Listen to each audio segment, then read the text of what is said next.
los sabecico, what, fins up today. Fins up today.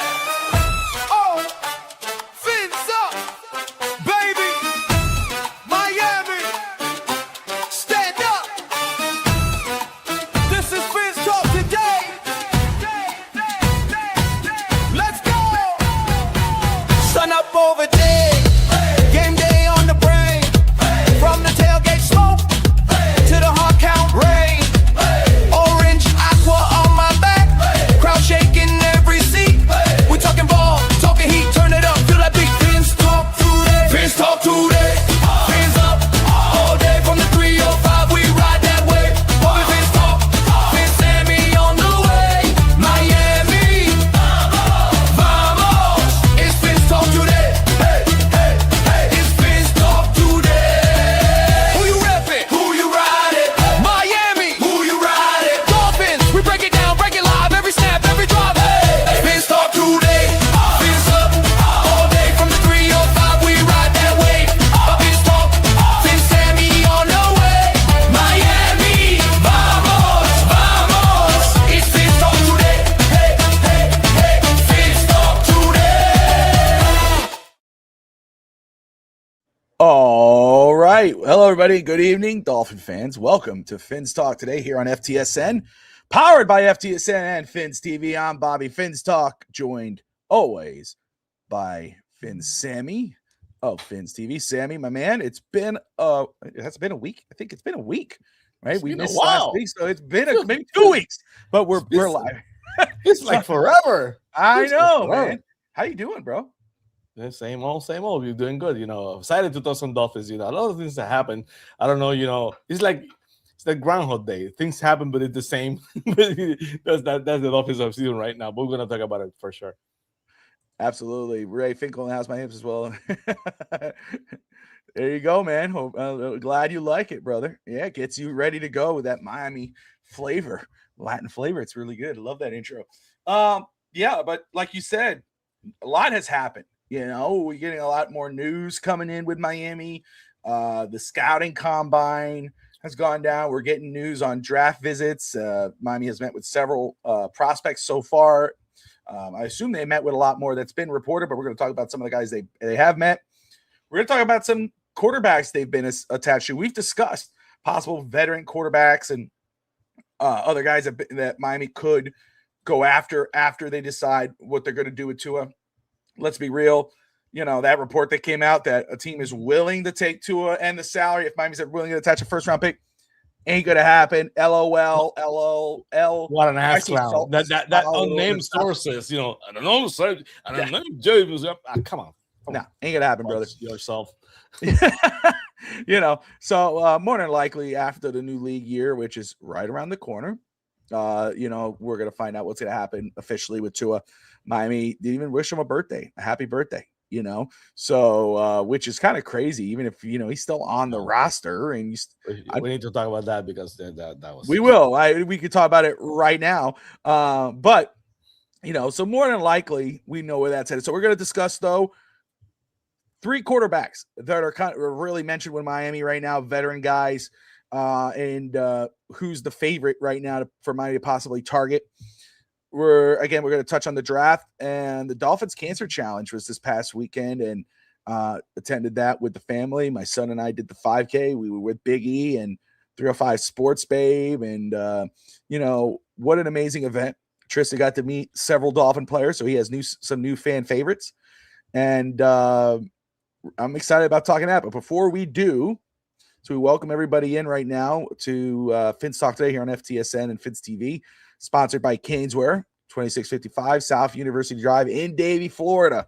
You want your Dolphins gear? I got a nice shirt that I wore on my flight here, so it's in the wash, and so I couldn't wear it, waiting for it to get dried up.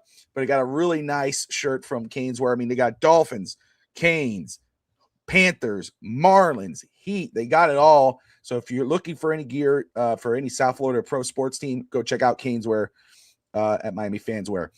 Idleman, welcome. Don't believe it. Take 2 and $99 million for a first. Here you go. But let's talk about that very quick, and we'll get into everything else. But yeah, man, your reaction or your thoughts on the Dolphins not wishing Tua Tagovailoa a happy birthday. Stay classy, Miami.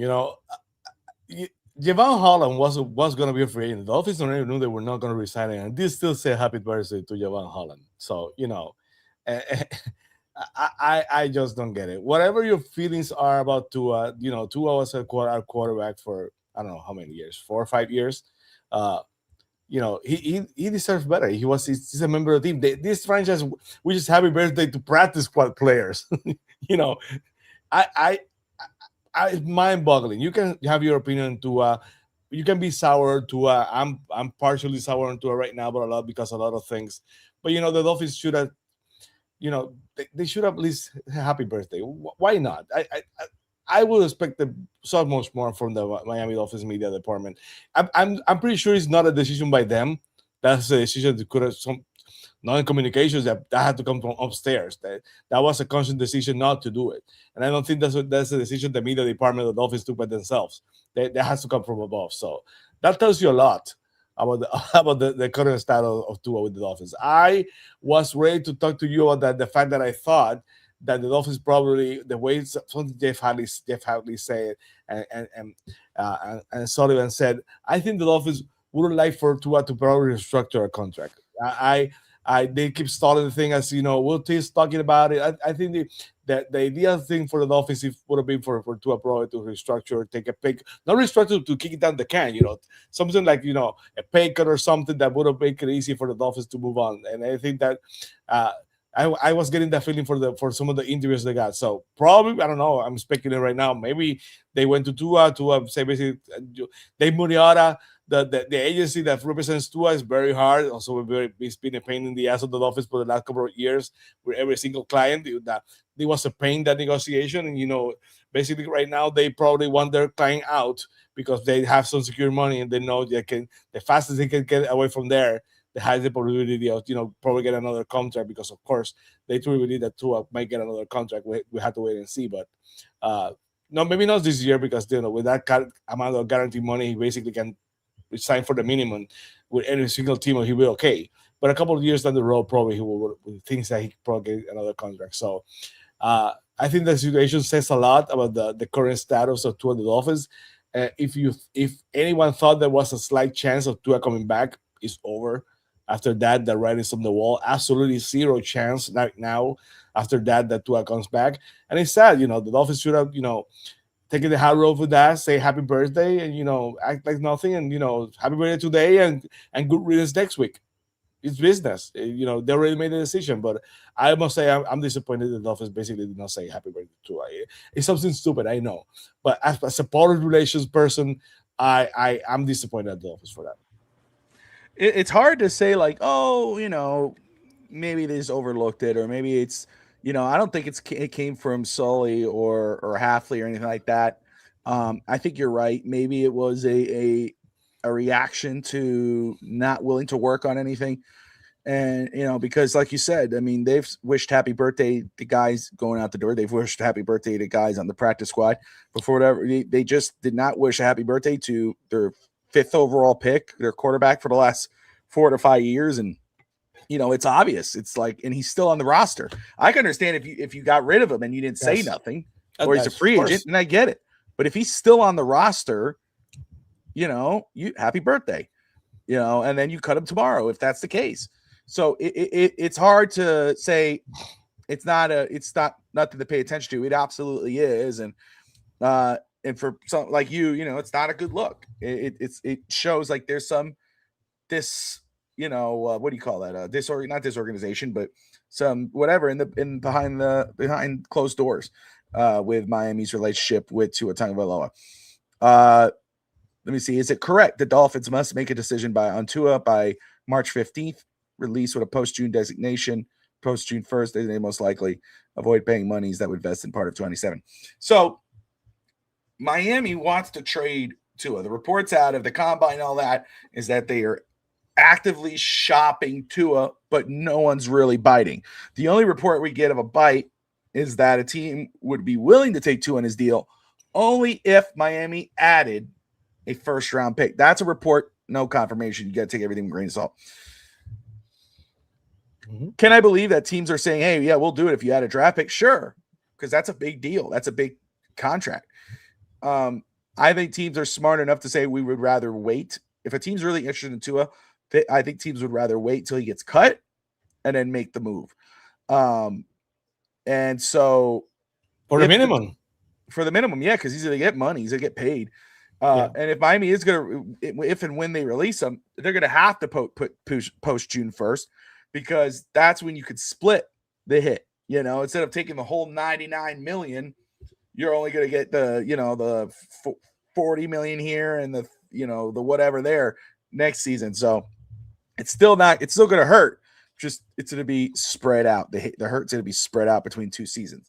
So it's just like what happened with Kyler Murray. That's the other thing. It's like I wish Miami would just announce it already, so that way you could rip the Band-Aid off, and everybody could kind of move on with their day instead of speculating. Oh, does he stay?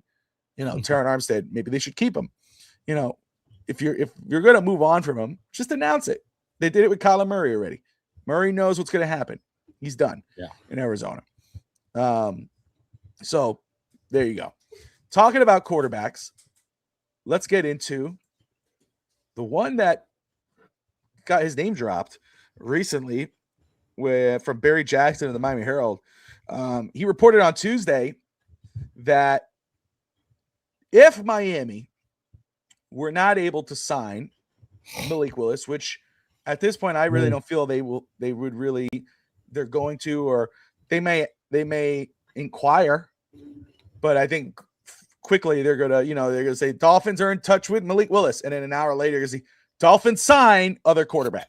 So but he says if Miami's unable to sign Malik Willis, they're gonna pivot. They could pivot quickly to Jimmy Garoppolo and have him compete with Quinn Ewers.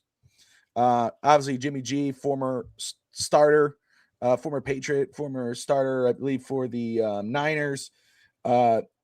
His last year he started for multiple games was with the Raiders.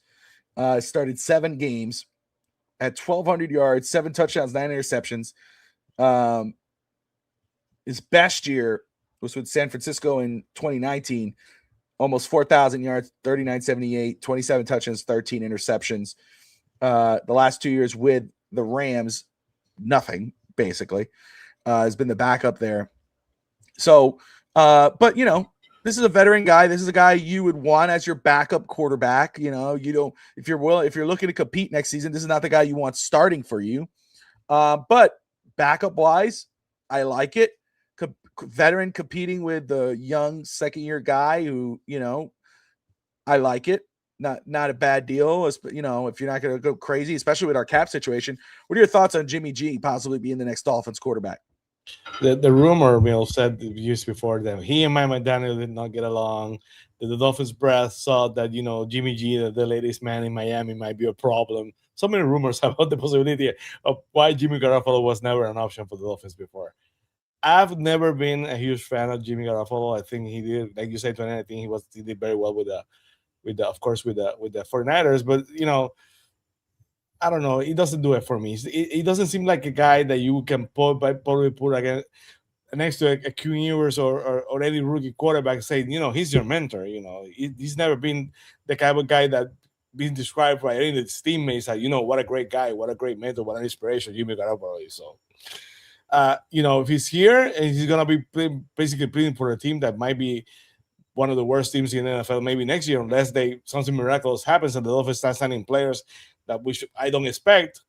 Jimmy Garoppolo, would not be a huge difference maker. I would rather have someone, like I always say, I want Quinn Ewers to start right now. I said from day one, I did not think the Dolphins have what it takes enough money or to sign Malik Willis. I don't think Malik Willis is going to be in Miami. So from the get-go, I just think that the harsh reality of the Miami Dolphins salary cap is, that it's not fake, it's not an illusion. The Dolphins salary cap is they have nowhere to find money. We talked about it weeks before. It's not like the Dolphins can put a second mortgage in the house to take a trip to Disney World, like I said a couple of weeks ago. Right now, who are if they want to get money, who are they going to restructure? There's no one they can restructure right now. What, Zach Sealer?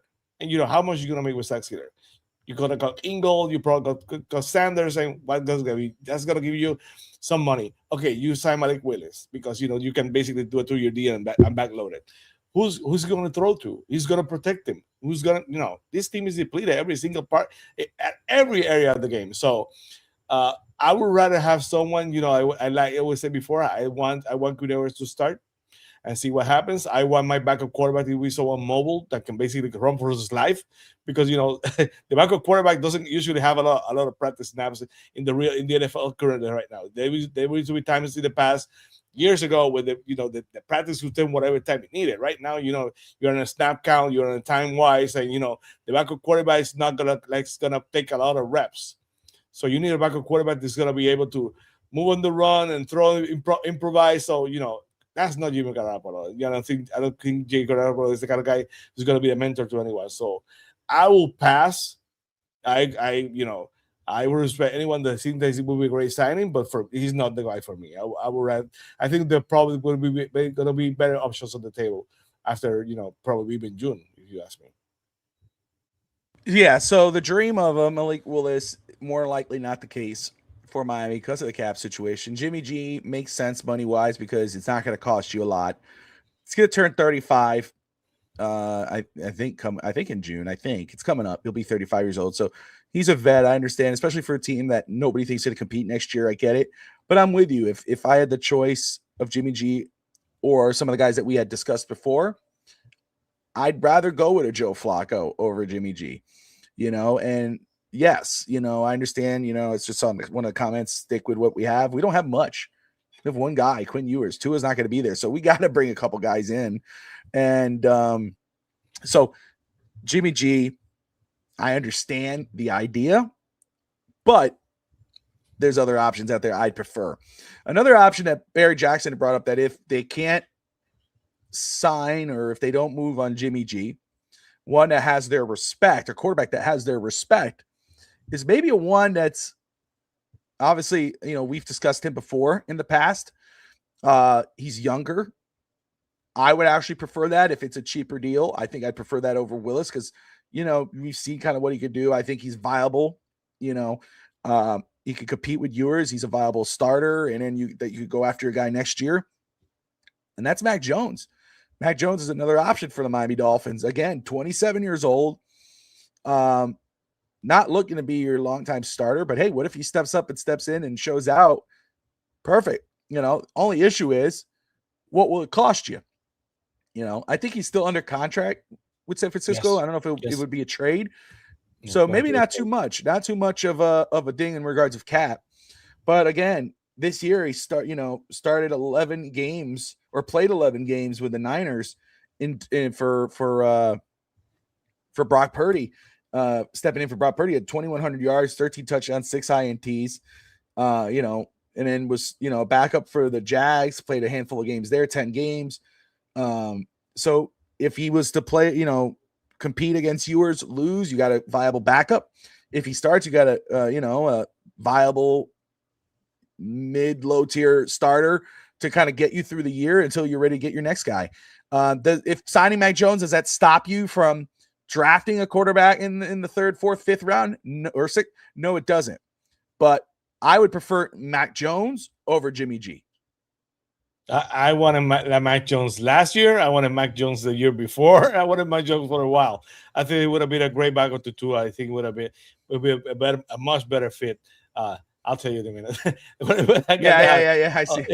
I'll tell you in a Miss minute. Finn! So a long time Miss Finn. Yeah, I haven't seen Miss Finn as well. I thought I that great did. coverage he did with the Olympics, but he was probably with you right there, at the cancer challenge because I haven't seen Miss Finn in the morning. So I certainly miss that. And she did such a great job with the Olympics.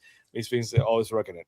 But Mac Jones, I wanted Mac Jones for a while. I would when he went to the Jaguars, I would have had him to come to the Dolphins. I wanted Mac Jones last year. I think he would have been the guy, probably a better option for the Dolphins for sure. So yeah, he's higher on my list. But he signed a 2-year deal with the 49ers with other options. He could have signed a 1-year deal. He could have done so many other things, and he rather he preferred to go to the 49ers. So and Brock Purdy, he kind of gets hurt a lot. That's something that you don't think about a lot, but Brock Purdy gets hurt every single year. He takes a pounding. The guy runs. The guy gets hit a lot. So it would not be very wise for the 49ers to trade him. So we can speculate all we want. We want him here, but the 49ers will have to trade him for sure. It will be interesting if they traded Mike Jones and they signed Tua as a backup. that would be so. That would be that would make a lot of sense. But I'm not sure the 49ers that will be the route that will take. But that would seem to me a lot of sense. But I see no reason why the 49ers would trade him when the guy wanted to be there because he thought that was the best opportunity for him. And the Dolphins, and the 49ers definitely need a backup with Brock Purdy getting hurt every single year. Yeah, and again, that's a name that Barry Jackson, who's reputable, and I mean, nobody, there's very few better than Barry Jackson in regards to insider news in Miami. But has Miami's respect, so that's a name to watch. Again, I'd prefer him over Jimmy G. Will Levis, Raphael brings up Will Levis. Absolutely. If you're talking Malik Willis, Will Levis as a guy who could just compete and then he's just your backup, go for it. I'm down with that. Sam Howell, I'm down with it. Younger guy, this is not like we're trying to build a team to win the playoffs. No, you're trying to build a team that you could sustain, that you could build a foundation with the draft and go young and get through. So I'm down with it. And Will Levis could show up or show out. Great. Sam Howell, maybe. Kyler Murray, is going to get cut. This is a guy who he's going to get cut now. It's been announced. And obviously a name that the media and Dolphin fans and whatever are going to bring up. I saw it today. They were like, option 1 for Miami. I forgot who said it. It was like, sign Malik Willis. Option 2, go after Kyler Murray. My option is, or not my option, but it's like, my thing's like, have you guys seen the cap? Do you know what Miami's going through? Every time I see one of the free agents, he makes a lot of sense with Miami. Yeah, he does. But like I said, where are they going to get the money? I don't, man. We're with you. We've talked about this. Sammy and I brought up Joe Flacco. I think that would be a big. I think that would be a great signing for Miami in regards of event. Rumors that the Falcons are really interested in Joe Flacco to put behind Michael Penix because that makes a lot of sense when you have a young quarterback. That's something that the Dolphins should have done with Tua from day one, and they never did it. So I think that he's going to. You get a veteran, a veteran quarterback, like you said, a mentor, who could coach up Quinn Ewers and see where you can go from there. I'm down with that. In regards to Kyler Murray, again, last year only played 5 games. I mean, we're going to go from 2 to Kyler. Let's just say if we had the cap, I'm going to be honest. Even if we had the cap, I would not be interested in this. Just going to be real with you. I would support, I'm not going to say, I'm going to hate it if it ever happened. No, I'm going to support and, whatever. But this, I would not be interested in this move. I'm not interested in it now, and I wouldn't be interested in it then. Again, 5 games last season, did play 17 games a year before, 3,800 yards, 21 touchdowns, 11 INTs, and then just all over the place throughout his career in Arizona, can't stay healthy. If it was veteran minimum, that's a different deal. That's a different conversation. I don't know if it would be veteran minimum, though. That's just me. Tyler is Tua 2.0. Kyler, you mean? Probably Kyler. Yeah, Kyler, yeah. I'll tell you what about Kyler Murray. If you put him on the Packers, he would have been better than what Malik Willis was last year. I'm convinced. He's more athletic, much better arm. So, we're all enamored of Dolphins fans, but, because he's making a lot of sense, the Packers styles and all that crap. But, I think Kyler Murray has a lot more upside than Malik Willis. So if you think about it, and why would he not go to a team that's better established, that has a roster like Minnesota that gives him a better chance to win? Good. Minnesota makes a lot of sense for him. A lot of sense. Even the 49ers as a backup.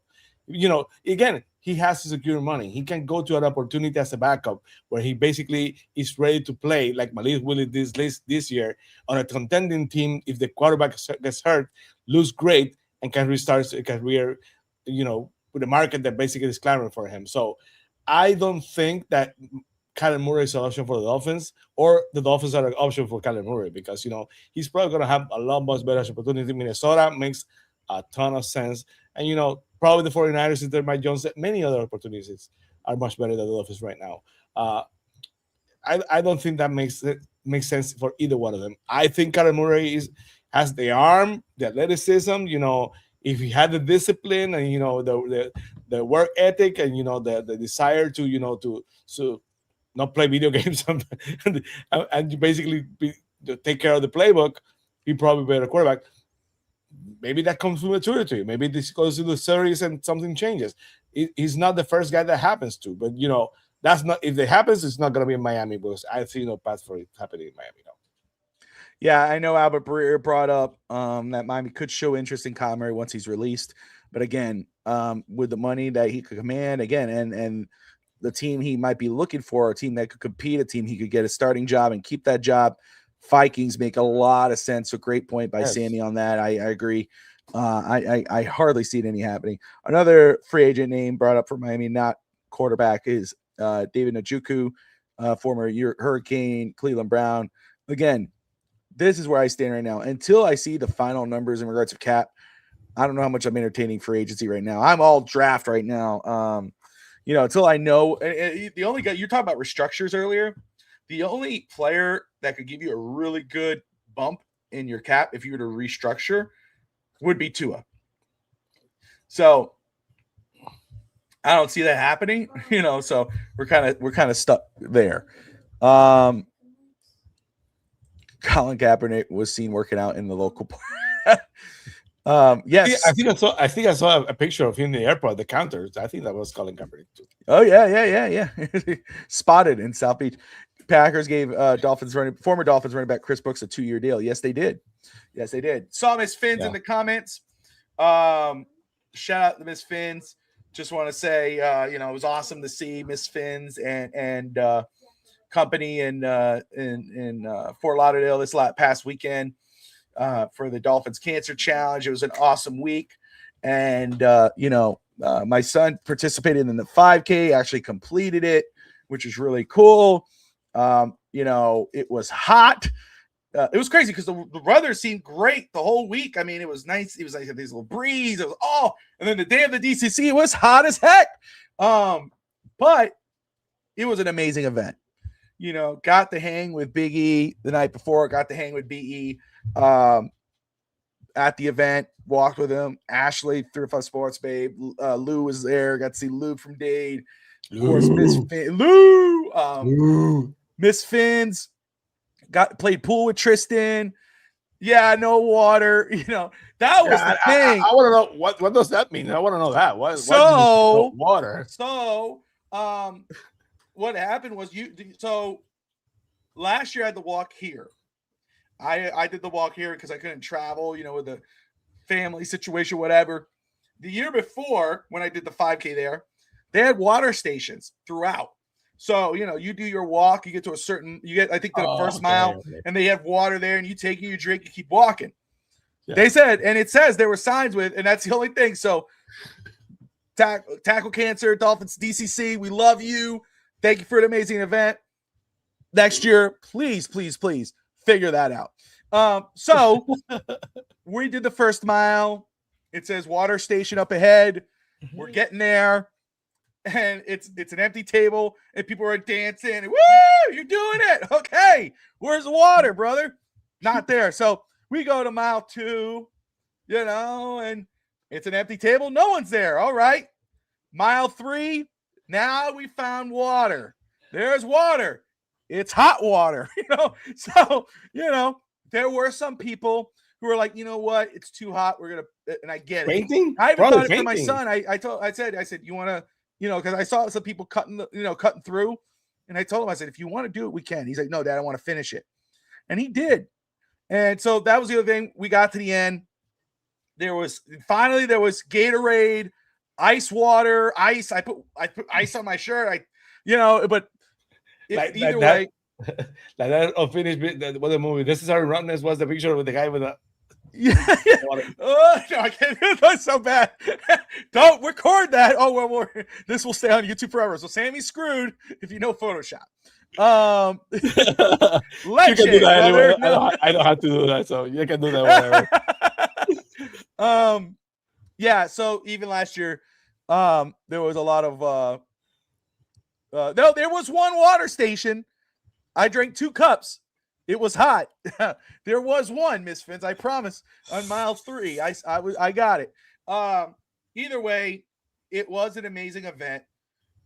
The Dolphins Cancer Challenge, which is the most I don't know how to say it. They've raised the most money as an NFL foundation, over $100 million That's amazing. towards cancer research. I heard that's incredible. I mean, over 8,500 people attended. I don't know if it's participants or attended. I mean, this event has such major impact, around the league. Miss Fins brought up a great point during the event before we started walking. It's like, when are we going to see Roger Goodell and the NFL take notice and push this? Because the Dolphins are what they've done with this event is amazing. Again, I said it before and I'll say it again. Cancer has impacted all of us in any way, whether it's a friend, a family member, whatever. We have the names of our loved ones and the people we're walking for on our back. Multiple people. I have people that I was friends with that have passed away from cancer. My grandparents, people like that. My uncle, right now who's fighting cancer. Big E, what a champion for everything he's going through. He was there at that event. He walked. He was smiling. He was waving the flag and getting people going. I mean, like, the positivity that this guy was showing is just like it's contagious, So, like Ms. Fitz said, it's the largest charitable event in the NFL and across all major sports. So, for those, for my brother here from Puerto Rico, Sammy, to all those that you guys, if you haven't yet, think about next year, whether it's in PR or if you want to make that trip, participate, man. It's a great cause to be a part of. You'll be proud of yourself to have done it when you do it. My son, I was like, it's hard not to get choked up watching him. And, it was really cool. And we got to go to a Heat game after, and, and it was really, that was a long day. It was a long day, but it was really, really freaking cool. Raphael, my beloved grandma, died of cancer. Yes, you see, and that's the thing, man. And Raphael, I don't know if you did or if you have, but my brother next year, join us, come with us. It was really cool. I got to see Jonathan. He was there. Got to see a lot of people, at that. Of course, Miss Fins walked with her and she hung out with Tristan and the family and played pool with Tristan. He won his first game, the day we flew in, the family, we all went out this country club in Miami Springs, and we did karaoke, and it was crazy. It was a good time. So Tristan's already looking forward to next year, as am I, and would love for all you guys to join us, whether in spirit or in person, which would be really cool.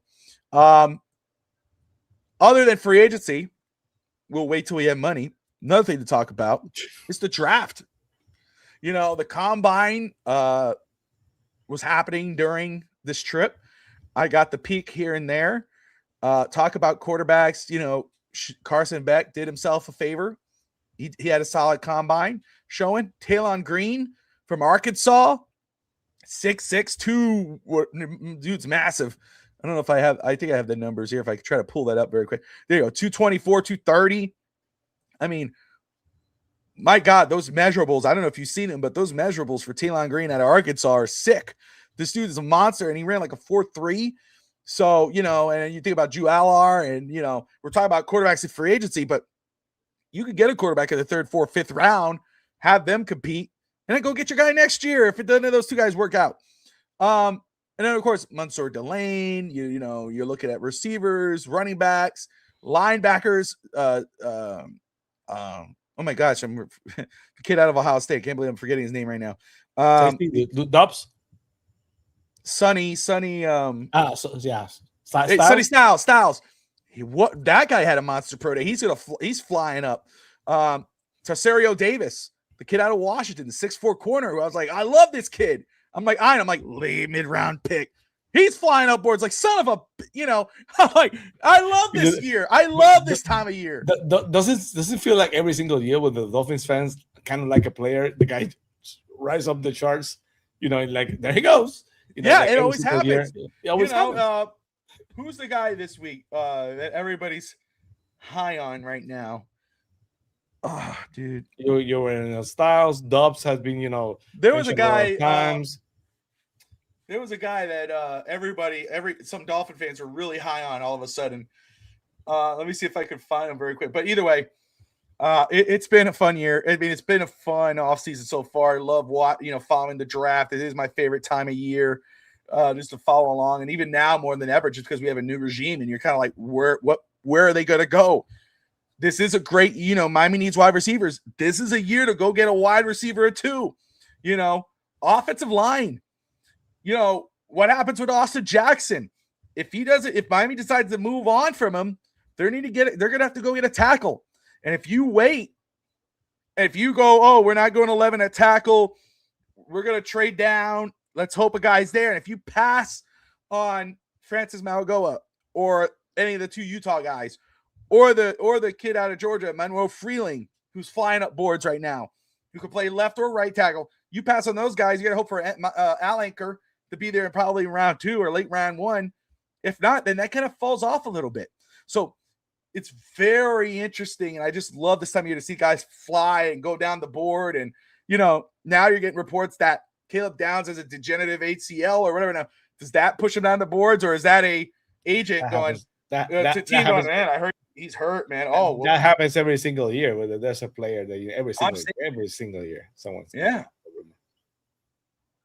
I thought you were going to talk about Ruben Bain, the controversy about the shortest arms ever, basically on a combine. That Jurassic Park kind of arms, Yeah, I heard that.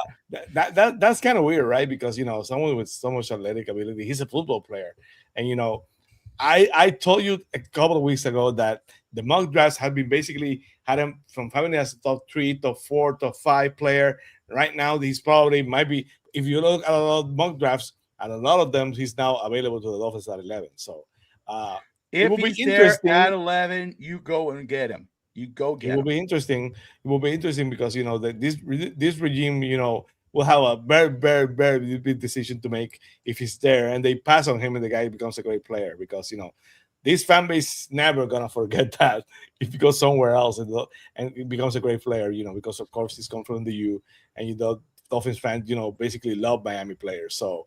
If that happens and the Dolphins basically pass on him, he better suck, because if he doesn't, Dolphins fans will never forgive him. It's going to be a rough start for this regime if that happens.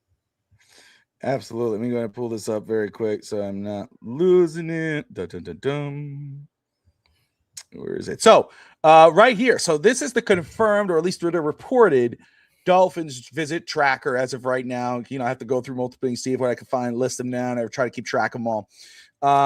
But here are the names that Miami has met up with so far. First off, we just talked about him, Ruben Bain. Maybe the top edge rusher in the draft. Miami has met with. This was at the combine. The two top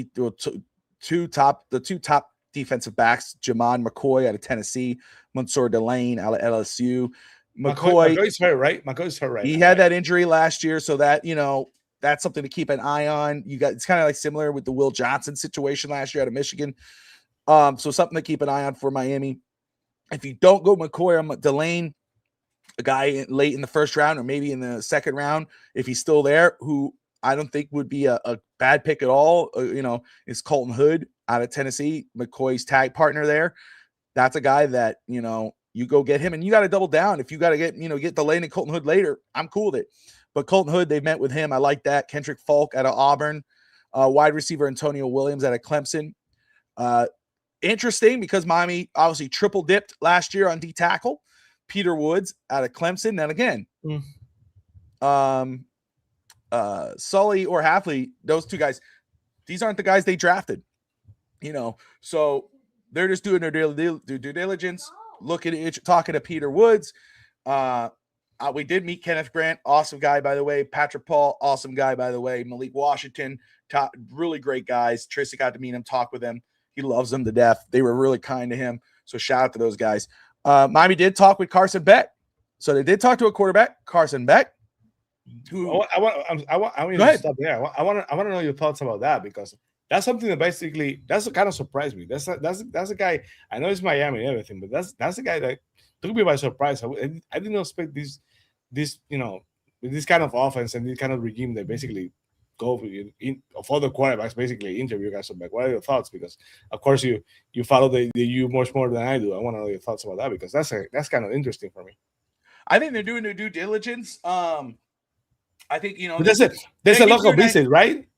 They could be a local visit. They haven't done. I haven't seen any local visits yet. There's a top 40 local visits, but they can do that later after local visits. They why could. The combine? That's kind of weird. That's kind of weird. Yeah, they did this at the combine. They did a formal interview with him on the combine. Again, what that tells me is that Miami could be looking towards the later mid rounds. They expect to probably be there in the late mid rounds, and they might take a flyer on him if he's still there later on. You see what he did? Look, he's not your franchise guy. I don't see a franchise guy in Carson Beck. But as a, if you watch a film, it's not a guy you're like, oh, I'm going to attend the first, second, third, fourth. No, fourth, fifth round, sixth, seventh, whatever. But if you watch him as a fan and you were watching the Hurricanes, and you saw that last play in the national championship, but you see a kid with heart. You see a guy with his heart on his sleeve, and you saw what he did at the scouting combine. I think that's just them doing their due diligence because they're going to aim at a quarterback later on. I don't think that's an obvious sign that they're going to take him, but I think that shows that, hey, they're going to look in the later rounds and get a guy. Carson Beck is probably going to be there. Taylon Green is a guy that you would think that was going to be there at Arkansas. He might be up in the third round. Drew Allar, where does he fall in all this? Garrett Nussmeier, Sawyer Robinson out of Baylor, Cole Payton out of NDSU. So what that tells me is, they want to talk to him. But it's showing me that more than likely they're looking in the mid to late rounds on a quarterback and they're just doing their due diligence. Yeah, but what was weird to me, they could have done that as a local visit. Why the combine? They're gonna throw. They basically, it's kind of, I gotta be kind of curious that they're getting a head starts even right now the combine, where they're gonna probably have the opportunity to do it later. So that raised some eyebrows. I'm like, they must be really interested if they got a head start right now. They could be very interested. And or adequately interested. Again, they got a close-up view, and remember, even though Sully wasn't in Miami, the scouts that are probably still here and he's kept have been. So they're like, hey, he's here, let's talk to him. They like him possibly as a late round guy. It's not like you're going to be your starter forever or whatever potentially. I get it. You're right. They could have just waited till the top local visit or the Miami Pro Day and just went and met him there. So to take time and meet him here or at the combine is interesting. But I will say, if just because a team meets or doesn't meet with a player, if they meet with him, doesn't mean they're going to draft him. If they don't meet with him, does not mean they're not going to draft him. So again, I see this as due diligence. It's the same thing as, why meet with Ruben Bain? More than likely he's going to be in the top 5. Well, what if Sammy's right? What if the mock drafts are right? What if he's there at 11? You want to meet him. You want to see if he's everything, if he's a great dude, obviously look at the 3 defensive backs. That tells you they're considering D-back either at 1 or 2 in the first or second round, edge rusher. What I don't see? Offensive line. So does that mean that's where they're going to be in? Is that how they're going to attack the draft? No, it doesn't. You're still waiting for top 30 visits. Or top 40 visits, local visit, pro days. So these are interesting names. Eli Rory Dunn, the tight end Notre Dame, is a name that is at one of the later visits they met at the Shrine Bowl. Damon Claiborne, running back, 5'10", 195. Last year for Wake Forest, 907 yards, 10 touchdowns. So interesting name there. They also met at the Shrine Bowl. So just because they're looking at these guys, doesn't mean it's going to happen, but it could mean maybe that's where they're, maybe those are positions that they're keeping their eyes on. I will be shocked if the Dolphins don't draft tight end this draft. The Packers, made a habit of drafting tight ends and find a way to throw the tight end. They double down on tight ends so many times. So I'll be shocked if the Dolphins don't grab one of those 6'5" tight ends that basically can run. So I I would expect, more interest in during the 40 visits for tight ends and that kind of, big wide receiver. But tight end, when you mention tight end, that's a position that right now I'm kind of, think that Dolphins probably going to. I will not be shocked if they go tight end at 11 this year to be different, just because of the fact that so many times the Dolphins have not interviewed the player that they have drafted in the first round. So that that's kind of the decoy every single time. You expect them, they interviewed and that doesn't happen. Lately, the mocks draft have been right. And the experts have been right that the guy that they project to go to the Dolphins at whatever pick, that's the guy the Dolphins have drafted. But the years before, the recent years, they use the decoy route. The guy that they drafted, they never interviewed. They they acted like they were not interested, and so anything can happen. But I expect the Dolphins to basically go into the tight end heavy because this kind of offense, if they plan to run the ball and be more diligent with protecting the quarterback, a good pass blocking tight end, a good run blocking tight end will also do. Well, I mean, again, the favorite for number one tight end is Kenyon Sadiq out of Oregon. And that's a guy that many project like, oh, if Miami was to go tight end, that would be the guy at 11. But there are other guys later on. You get rounds 2, 3, whatever. Maybe 3 with those top 3 picks. You have 3 picks in the third round. Mm-hmm. Stowers, if he's there, which I think he'll be a second round guy. I have a second round on him. Let me make sure. Yeah, I do. I have a second round on him. You got Michael Trigg. You got out of Baylor. You got Max Clare. Terrence Carter. There are a few names that I agree. Sam Roosh out of Stanford. That's another guy who's kind of moving up the boards. He's a later round guy who's moving up to the mid rounds, possibly third round. I agree. I think tight end is a legitimate consideration for Miami very early on. I think, again, those 3 third round picks is where we may see a lot of that movement. Okay, so before we move on here, or we keep continuing with our conversation, the hat. Miss Finns has been asking. I don't know if she left or she's probably upset with you now. I'll DM her. I'll tell her. If you're here, let me know. If not, I promise I'll DM her. We talked before the show that basically, I work at City Hall and say Old San Juan, right? Old San Juan is one of the oldest cities in the new hemisphere, right? San Augustine, of course, the first one, but San Juan is not very far behind the top 10. And she's still here. Hi, Miss Finns. There she is. So I work at Old San Juan here at City Hall. So there's a local shop, very touristy part of the city, of course. The last year I met Evan here in Old San Juan at a cruise ship. The cruise, the port is like, I don't know, walking this like probably less than a mile. So a lot of tourists go there, a lot of shops in Old San Juan. So I bought one of the old shops here in Old San Juan. I was walking, I usually buy in the store next to it, and I saw the hat, and I cannot be that lucky. And I said, they're gonna say they don't sell it. And I said, how much for the hat? And he said 18. And I said, how about 14? And he said, sold. And he sold it for me for $14. Something like that. Either 16.12 or 18.14. I know it was $4 left. So I love it. I think that it's the perfect color scheme. I would have find a way to make it, to customize it because I thought about it before, probably in reverse colors, orange, and the letters in aqua teal. But I was lucky and I got it. They had it for me. Even they had the Puerto Rican flag. Here. So, I love it. I'm not gonna lie. I'm when I saw it before the show, I was like, I want that hat. I need to find out where it is, and I'll send money and go get me one and send me one back. But Tati might. If I find one, you don't send me money, I'll send it to you. If I find one, I get 2 and send me one too. Promise. There you go. We'll all wear it together. Hey, Tati will probably steal it from me. That's all right. I love it. Yeah, Raridon out of Notre Dame, man. I mean, 6'7", 245, around that size, 6'6", whatever. Great size. The stats, I'm going to watch film on him. I want to watch some more film on him. The stats aren't like, oh my God, they're not eye-popping, but you like the measurables of that guy. So I like that Miami has met with him recently. And guys are flying this year. They probably did a lot of training basically to run. It doesn't mean that you're a great pass catcher because you have because you're very fast, or a great route runner, or a great blocker.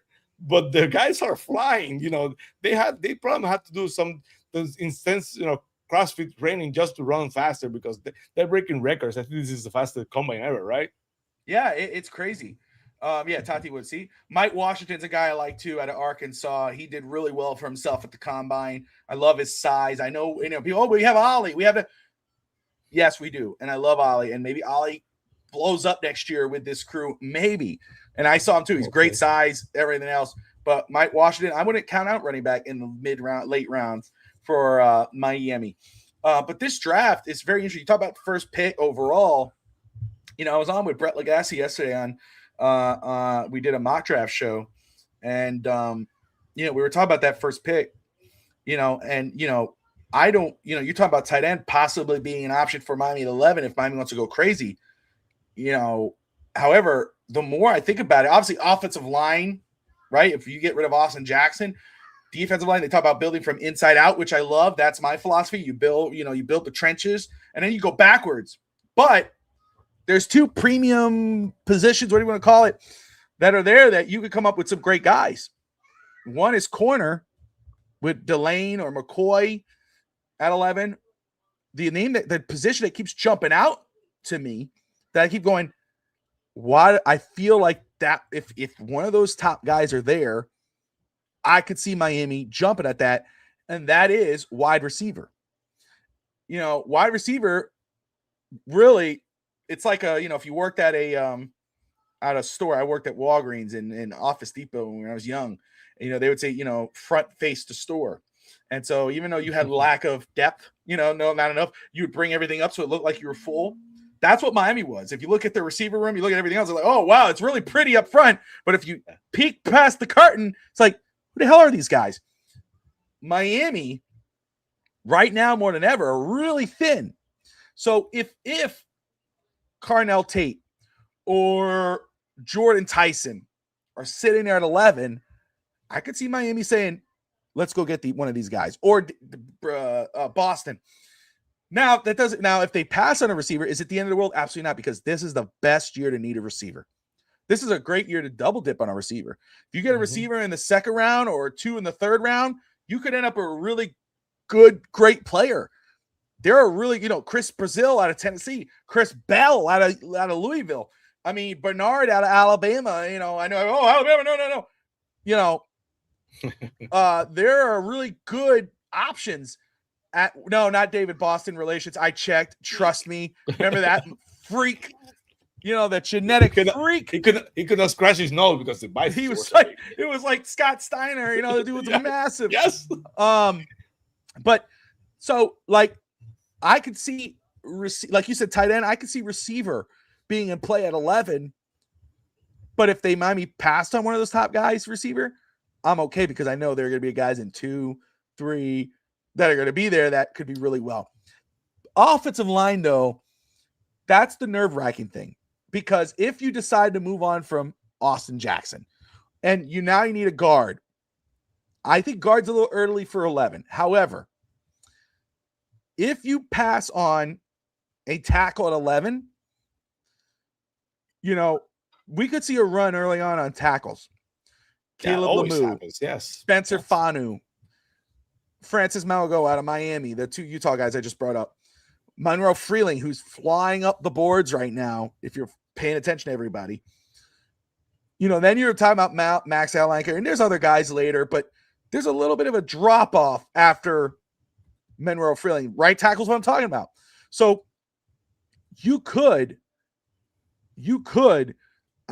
see Miami go, let's get it, even though I think they're going to go BPA, get a tackle early, because that run's going to happen, and you're going to get a good quality tackle, and then address wide receiver in round 2, and then address a corner in round 3, or address a corner in 2 and get a receiver in 3. Corner's another one. You pass on corner at 11, okay, Colton Hood in round 2. Or, of course, you trade down Colton Hood in probably late round 1, whatever it like to. You got a couple other guys as well, Chris Johnson, Tasario Davis, 6'4", out of Washington. Love that kid. I'd be down with that. What? No, I want to go with Steve said. Aaron Rodgers. You said you can push the hi Steve. The comment that Steve Hallett. Woohoo! Aaron Rodgers basically left the Packers because they would not draft a wide receiver in round one. And the Packers have been famous. I think that after he left, they finally drafted a wide receiver for the first round. They drafted Matthew Golden last year in round 1. Exactly. So, Aaron Rodgers, basically was mad every single year because they would not draft a wide receiver in the first round. As soon as he leaves, they draft one. So no. So they had not been faithful for that, but we talked so many times that they don't have to do the things sadly like they did in Green Bay. That's what I was going to say. I think it's a great point to bring up. I think it's a fair point to bring up. Shout out to Steve of Fins TV, and we'd love to get him in here, and we could have a blast. But I will say, it's a fair point. You got to look if you want to try to figure out what Miami's going to do in the draft. Not too hard to go look at what Green Bay has done, because that's where Sully has been for 30 plus years. But even though he's been there for 20 plus years, it doesn't mean he's going to follow suit, line for line of what they did. But again, they did draft the receiver in round 1 last year. And again, there's such quality at the top of, there's a quality of receivers throughout the draft. But I mean, talk about Jordan Tyson or Carnell Tate. It might be hard to skip on one of those guys. Not saying they're going to do it. I'm just saying don't sleep on it. But my thing is, I am a little nervous, though. If you pass on tackle, you got to hope that one of those guys are going to be there in round 2 and, you miss out. What we did yesterday, Brett and I, we had a good plethora of guys at pick 11. We ended up trading down with Houston, gave up the 75th pick, but got the 28, 38, and 59.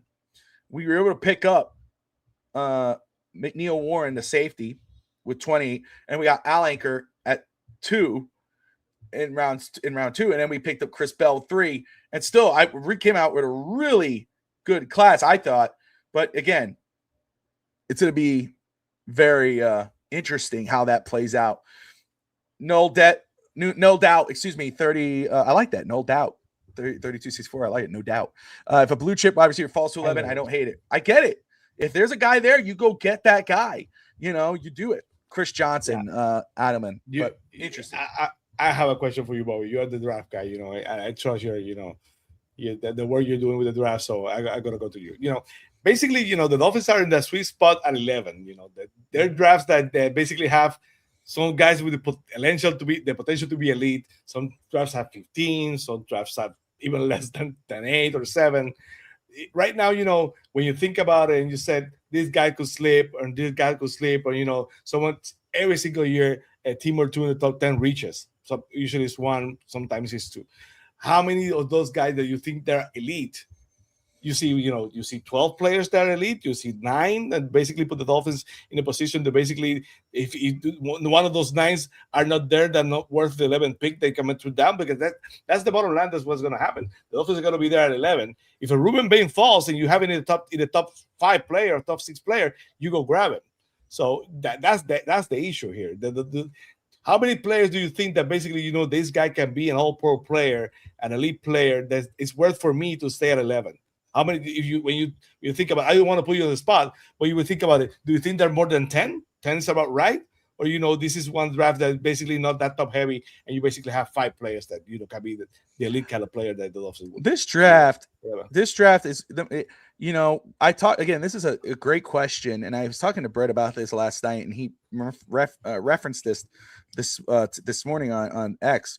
And it's funny because I think I don't know which media personality brought this up. I think it was Daniel Jeremiah, but this is a great draft for between the 50 and the 70 range. That's why there's no super different from 20 to 55, for example. Don't get me wrong, Ruben Bain, Spencer Fanu, Mendoza, I'll throw in there, Jordan Tyson, Sonny Styles. Now Manoa is a good tackle if you want to get. There's those guys that Mansour Delane, McCoy. You're talking about Caleb Downs, the safety. Downs might be the one that, but I mean, the injuries. The injury. That's if he's sitting there, that's gonna be hard not to pass. But again, if you miss on downs or you pass on downs, You got Dylan Dynaman, who might go, he might be moving up into the middle of the round run. Dynaman, you got McNeil Warren. That's a safety that you could aim for. If you pass on corner, you could probably get a really decent corner or a good corner later. Look, man, you're wearing all the gear today, man. Look, they want the shirt now too. Williams like, I need that shirt. If someone has it in orange, I have the green one. I want the one in orange. If you ever seen this shirt in orange, it's just beautiful. It's just art. Yeah, this one in orange with the same logo, chef kiss.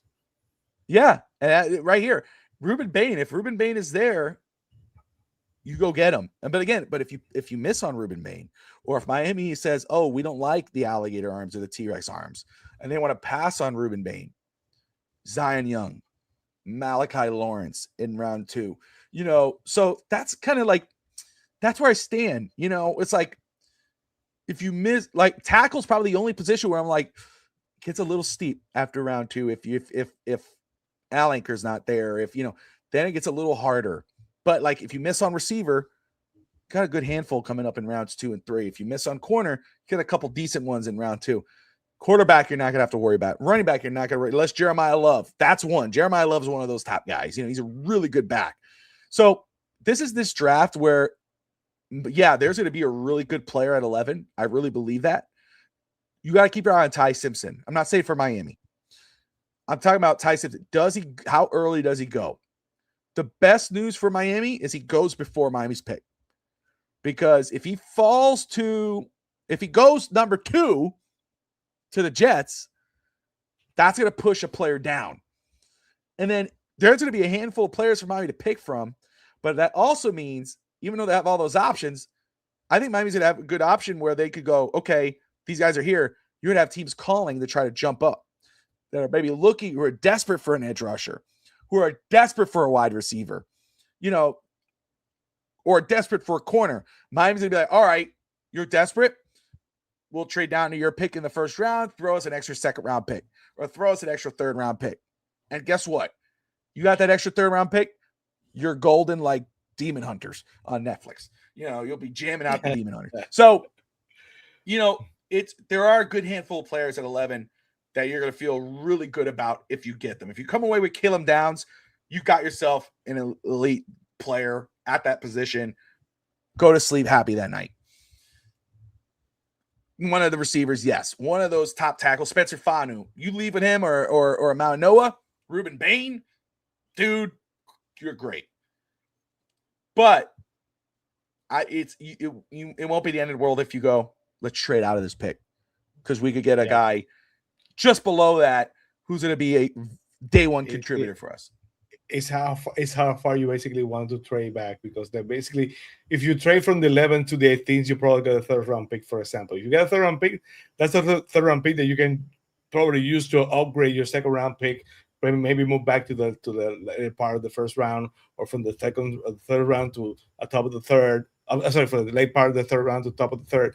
So it's about positioning. Jimmy Johnson was the best at it. Jimmy Johnson used to, he had 3 or 4 players stacked, and he felt like, I can move back 10 spots, and one of those guys is going to be there.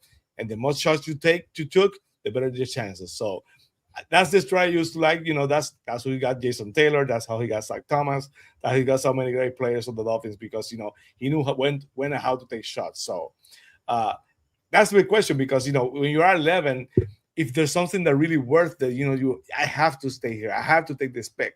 But if that guy is not there, there's someone. And one team from 17 to 23 is enamored with a player that basically, for them, it fell. You had a chance to basically move to a spot, get a draft pick, and get equal or better value moving by the spots. Yes.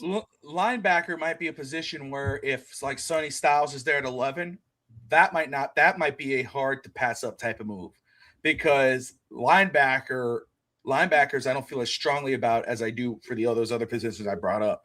So if you could come away with a Sonny Styles, or an Arvell Reese, which is highly unlikely, but if those guys are there, like you said, that would be a guy where you go get at 11, move on, and go that way.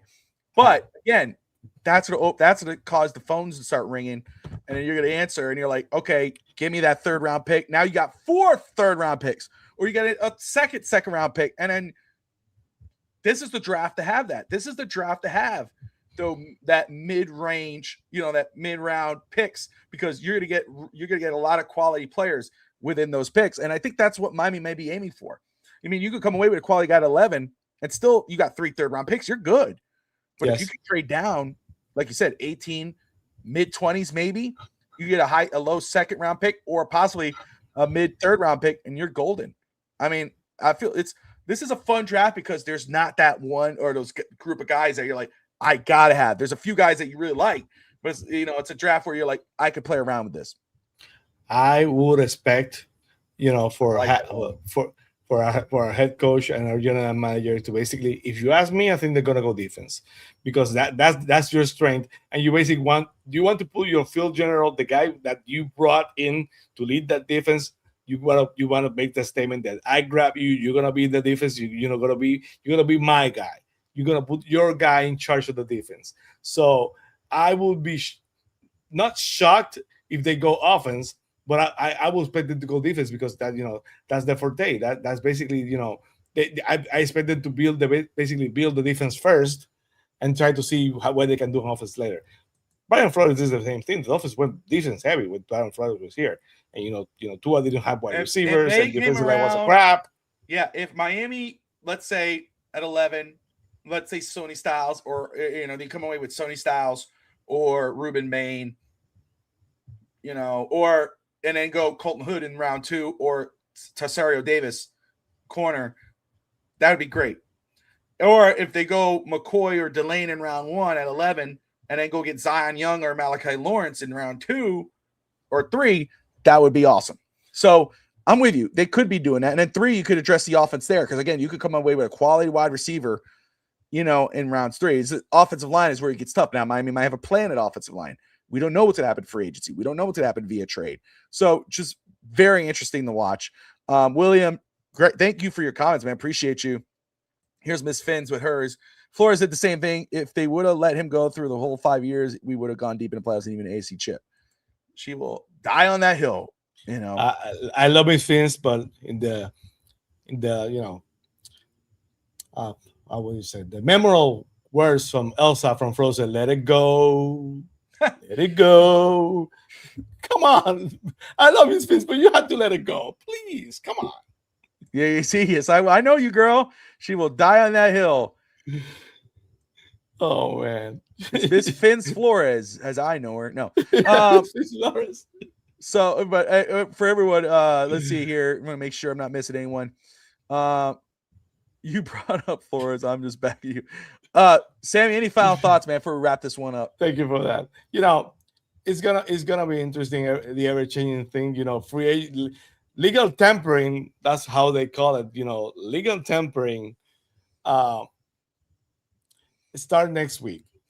It's gonna be very, very different. From the first episode of Finstock today, I said to you, it's gonna be different. I don't expect this team to go heavy in free agency and the big splash. And that this fan base loves that, like that meme with that someone gets released Dolphin. Next week is free agency. Dolphins fans need to be patient, because it's gonna be hard for I'm sure Steven Ross is gonna be like an addict, like, I want to spend money, and you'll say, this is not the year for it, Steven. It's not gonna happen. It's not gonna happen. So Dolphins fans also have to realize that it's different. It's gonna be rough. We're gonna see a lot of teams making moves. Don't be shocked if another team, thank you, Ms. Fins, don't be shocked if before Malik Willis signs with another team, the Dolphins sign someone else. Yeah, because they're gonna be. Don't be shocked. This fan base is gonna go nuts, and they know what they're doing. They already suck. They know the price tag. They know the price tag, and they know what it's worth. If the margin says, they call the agent and say we want $35 million, and I think it's Mugera also, the same guy that negotiated the Tua deal. That's not gonna go well for the Dolphins. That's not. So if that happens, we want $35 million. Dolphins say we're out, and we're not gonna waste time on this. We're basically gonna move to the next guy. And if Gino Smith's around or Garoppolo or whoever, the Dolphins are going to probably sign somewhere else before Maris Willie signs anywhere. And the Dolphins fans need to know that the Dolphins just basically don't have any money to do anything this year. So I always say on Fins TV, at least we have each other. So buckle up. It's going to be a bumpy ride. Let's hold on to each other because, a lot of Dolphins fans are going to be frustrated. But this is not the year to spend money. This is not the year to do a soft reset. The Dolphins are going to do a real rebuild. And it's not even a rebuild. They're going to have to build this franchise because how many players do we really have to do a rebuild? It's not like you have Tyreek is not here anymore. What, H.M. Brooks, Brewer, that's it. I don't know if Zach Steelers is going to be here next year. So maybe they trade him. I don't know. Who knows? So Dolphins fans, strap on, be patient. This year is going to be rough. And, when this other teams are willing and dealing, I know for sure we're going to see that meme that wake up, Sullivan, like they used to do to Chris Greer. But, he's not going to wake up. You don't expect the Dolphins even. Yeah, I hate that, but I don't expect the Dolphins to be even into the second wave of free agency. I expect them to be into the third wave of free agency. The first wave with the money flies and then it cools down like 4 or 5 days later. The second wave starts. This the second kind of deals where you can basically I will say negotiate. You probably see I don't want to say major trade. You're probably gonna see a bigger trade than you're gonna see a big signing. The Minka Fitzpatrick, the Sealer possibly. I mean, Sealer hasn't been rumored out Sealer, but I think Fitzpatrick. That you'll see that before you see out the door instead of coming in. That's what you're gonna see. That's the major stuff coming out of Miami, not the Miami brought in. A name to watch again. Njoku's a name that got thrown out there. Romeo Dobbs is a name that's been thrown out there, but I think it's more of the Green Bay connection. I'm not even entertaining any free agents until I know the cap. Like I'm going with what do you call like the see no evil, hear no evil type of thing. I'm just gonna go and see what happens. If I'll be, oh, they signed Romeo Dobbs. Damn, they actually did. Okay, that's how I'm gonna. I'll be shocked. I want to share this with you because I thought it was funny. Facebook is successful right now. It's so crappy. With the if you're one of those groups on Facebook, so many lies, so many things that are not true. Dude. Facebook is worse than I know X is toxic. But Facebook right now, as far as the Dolphins, is so much misleading information. I don't even follow. I've gotten out of so many groups because they're full just of yes, I'll it's say horrible. They're full of it's like I've seen somebody like, come on, dude, what are you doing? A poop. Yeah, but caga, yes, and I saw someone said one of those groups, I don't have to you don't have to go into the group, they send your feed and it says, will you accept a trade for Devon Achane like we got for Laramie Tunsil? And people will say no, like I will do that in a minute. That hole like we got for Laramie Tunsil again, that's one in a lifetime. There's no way no one will trade a running back for that amount, No. Herschel Walker kind of deal. That's kind of crazy, And people will say no, like say I love the chain, but give me a first and he's yours. Give me a first and he's yours. Right now. You give me a Laramie Tunsil deal, then that's a whole conversation. That's I'm a H&N guy. Me too. I love it. And I will say again, my preference or my caution to that is because I'm a Devon H guy. I would but yeah. Remember, Sully didn't draft these guys. None of these guys are off. He has no attachment. No. I think they know what they got. I think they know that Devon H and Jordan Brooks, those are top guys. Those are guys you want to keep. Devon H is one of the top players, running backs in the league. But if someone's giving you a multiple first round picks, I think Houston did call Miami, but Miami must have threw a ridiculous thing out there, and that's why they went with Montgomery. They've got Montgomery instead of So Miami's listening, but look, for 2 first, they could take H&N Waddle. Waddle, I think, is more likely. That's why receivers would be so important. I think they double dip at receiver in the draft, or maybe go veteran route and then a receiver. And even Waddle, even if Waddle's here, I think they still do it. So it'll be interesting to see. But I appreciate everybody tuning in. We will be back, of course, next Thursday, Monday night. I'll be on live talking Dolphins draft with the OTC crew. Saturday, live with Josh Kimmel for No Holds Barred Wrestling Podcast. If you guys are wrestling fans, old school wrestling fans, more importantly, join us on Saturday. I watched WrestleMania 1 and 2, and we're going to be reliving that. We're going to be discussing WrestleMania 1 and 2. It was so interesting to watch that, how WrestleMania 1 was, and watching how they were kind of like going with the flow. Then you see 2, and you could tell how big it jumped and how successful 1 was, how it turned. So we're going to discuss all that. So join us. Appreciate you. William, thank you for joining and commenting, man. Hope you come back. Subscribe to the channel if you haven't, if you would like, of course. No doubt. You were awesome. Appreciate you. William as well, of course. Miss Fins, you know all the love in the world for you. Idleman, Steve. I don't want to miss it. Raphael, Big Goats. I want to make sure I get everybody. Forgive me if I miss you. Russ was in the house. Shout out to Russ. He said Kyler Murray should have played baseball. Russ had an awesome show with Sammy and Alex last night. Right, Finkel, and all those tuning in. Who Jeff Presley. If I missed you, forgive me. If you're watching after the show, thank you anyway. Appreciate you. Put your comments below. Veteran quarterbacks, what are your preferences? Draft, what do you think of the names Miami's met with so far? Make sure, as well, I brought this up already.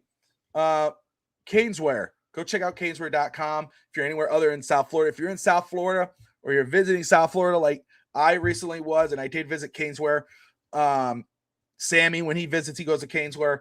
Love Caneswear. Dolphins gear, Hurricanes, Heat, Marlins, Panthers, Florida Panthers. They've got it all. Brett and the crew, amazing people. You can't find what you want, they will find it for you. If you're anywhere other than Florida, they will ship it to you. Go check them out. They ship to Puerto Rico. I have there you go. The hats and everything from Puerto Rico. Can't go wrong there, man. They put in the work. They're awesome people. Love them to death. Fids TV, they're a little bit of a break, but they'll be back on shortly. Make sure you go subscribe to Fids TV after you FTSN. And of course, go check out Miss Fins. She's going to be back better than ever. I'm excited for what she has in store. We chatted a little bit. She's put in the work. She always does. Go check out Miss Fins. Go subscribe to the channel. I'm Bobby Fins Talk. That's Fins Sammy. Like and subscribe. And most importantly, Dolphin fans, fins up. We'll see you guys on the other side.